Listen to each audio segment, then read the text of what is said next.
اعوذ باللہ من الشیطان الرجیم بسم اللہ الرحمن الرحیم۔ شعبان کی 15ویں شب شب برات کہلاتی ہے، یعنی وہ رات جس میں مخلوق کو گناہوں سے بری کر دیا جاتا ہے۔ تقریباً 10 صحابہ کرام سے اس رات کے متعلق احادیث منقول ہیں۔ حضرت عائشہ رضی اللہ تعالیٰ عنہ فرماتی ہے کہ شعبان کی 15ویں شب کو میں نے نبی کریم صلی اللہ علیہ وسلم کو اپنی آرام گاہ پر موجود نہ پایا تو تلاش میں نکلی کہ دیکھا آپ جنت البقیع کے قبرستان میں ہیں۔ پھر مجھ سے فرمایا کہ آج شعبان کی 15ویں رات ہے۔ اس رات میں اللہ تعالیٰ آسمان دنیا پر نزول فرماتا ہے اور بنی کلب کی بکریوں کے بالوں کی تعداد سے بھی زیادہ گناہ گاروں کی بخشش فرماتا ہے۔ دوسری حدیث میں آتا ہے، اس رات اس سال پیدا ہونے والے ہر بچے کا نام لکھ دیا جاتا ہے۔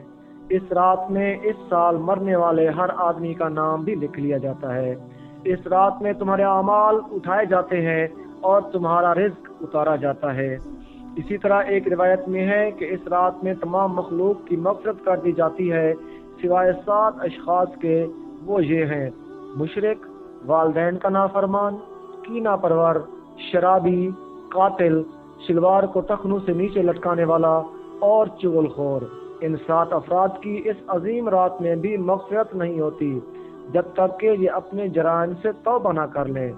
حضرت علی رضی اللہ تعالیٰ عنہ سے ایک روایت میں منقول ہے کہ اس رات میں عبادت کیا کرو اور دن میں روزہ رکھا کرو۔ اس رات سورج غروب ہوتے ہی اللہ تعالیٰ اپنے بندوں کی طرف متوجہ ہوتے ہیں اور اعلان ہوتا ہے، کون ہے جو گناہوں کی بخشش کروائے، کون ہے جو رزق میں وسعت طلب کرے، کون مصیبت زدہ ہے جو مصیبت سے چھٹکارا حاصل کرنا چاہتا ہے۔ ان احادیث کریمہ اور صحابہ کرام اور بزرگان دین کے عمل میں سے ثابت ہوتا ہے کہ اس رات میں 3 کام کرنے کے ہیں: قبرستان جا کر مردوں کے لیے ایصال ثواب اور مغفرت کی دعا کی جائے۔ لیکن یاد رہے کہ نبی کریم صلی اللہ علیہ وسلم سے ساری حیات مبارکہ میں صرف ایک مرتبہ شب برات میں جنت البقیع جانا ثابت ہے۔ اس لیے اگر کوئی شخص زندگی میں ایک مرتبہ بھی اتباع سنت کی نیت سے چلا جائے تو اجر و ثواب کا باعث ہے۔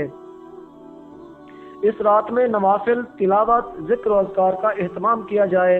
اس بارے میں یہ واضح ہے کہ نفل ایسی عبادت ہے جس میں تنہائی مطلوب ہے۔ یہ خلوت کی عبادت ہے، اس کے ذریعے انسان اللہ کا قرب حاصل کرتا ہے۔ لہذا نوافل وغیرہ تنہائی میں اپنے گھر میں ادا کرے، اس موقع کو غنیمت جانے۔ اور دن میں روزہ رکھنا بھی مستحب ہے۔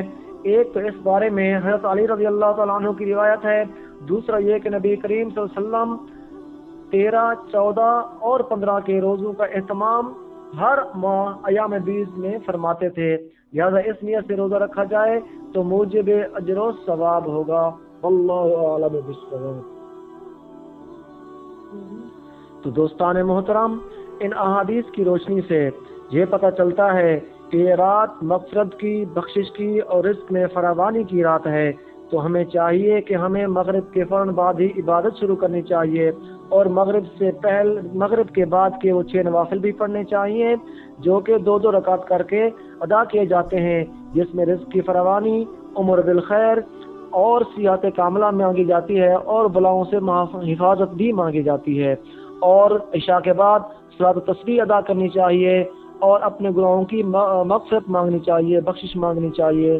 اللہ تبارک و تعالی ہم سب کا حامی و ناصر ہو۔